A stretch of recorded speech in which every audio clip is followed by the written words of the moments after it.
It doesn't have to be a man to a woman, but it typically is. But when they are abusive to their partner, and it could be physically or sexually or. When I hear domestic violence, I think of a man beating a woman at home. Either the verbal, physical, or emotional abuse of someone's spouse or relational partner.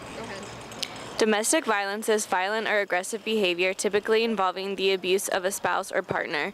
Abuse is a pattern of behavior used to gain and maintain power and control, and it can come in many forms. Physical abuse is more common in relationships than we think, and specifically in dating relationships.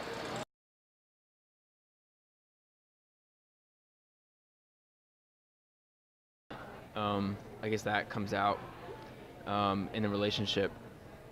If you look at like Chris Brown, his father abused his mother, and that's why he, at least that's why he said he beat Rihanna up. So. It's an issue, and I think that the porn industry and the media has kind of downplayed it, and people have been desensitized to it, so it's a lot more normal. People abuse their partners because they think they have the right to control the person they're dating, or they think they know best. It is a learned behavior which could stem from childhood or previous relationships. Abusing substances could affect these kinds of situations even more negatively.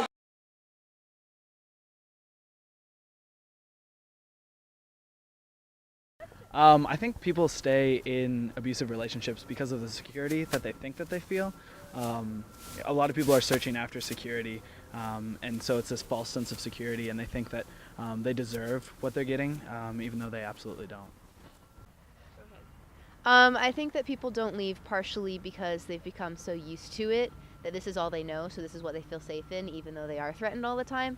But then in addition to that, there is the cycle of abuse and then apology, and then that apology always comes, so they always feel like there's hope and there's just encouragement that maybe there is like a time over the rainbow where one day they won't be as abusive anymore. The person being abused could have conflicted emotions about the situation, could feel pressure to stay in the relationship, could have a distrust in authority, and could have dependence on their abusive partner.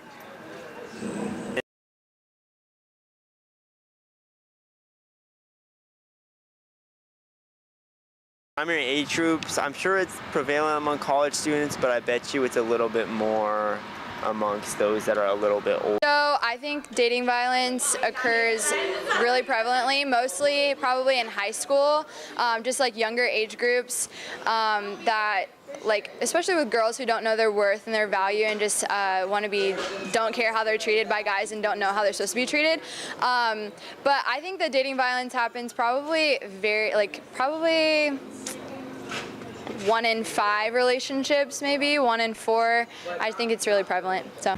94% of females in dating relationships ages 16 to 19 were victimized by a current or former boyfriend. 70% of 20 to 24-year-old females were victimized by a current or former boyfriend. People ages 16 to 24 experience the highest rate of relationship violence, which is almost triple the national average.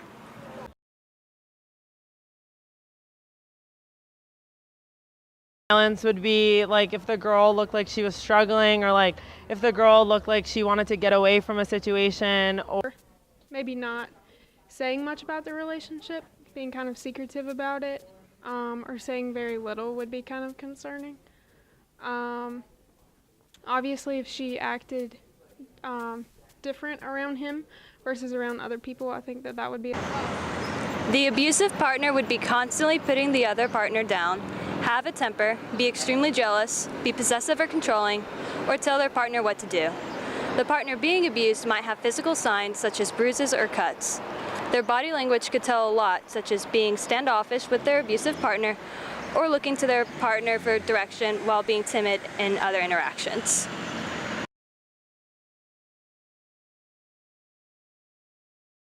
Off this person, break up with them, and talk to like a trusted adult too, but also depending on the situation, possibly like bring it to the authorities, because they can do a lot more than what a mom or a dad could do. If my friend were in an abusive relationship, I would definitely be sure that I was showing her that I'm constantly there for her, and also like show her that there are other options through that and that there are ways to get out of it and that it's not healthy, because I think recognizing the problem is probably the first step to recovery in that. Something you can do to help is to help your friend recognize that the abuse is not normal and it is not their fault. Be a good listener, be supportive of them, don't contact their abuser because it might make the situation worse. Don't be afraid to help or reach out.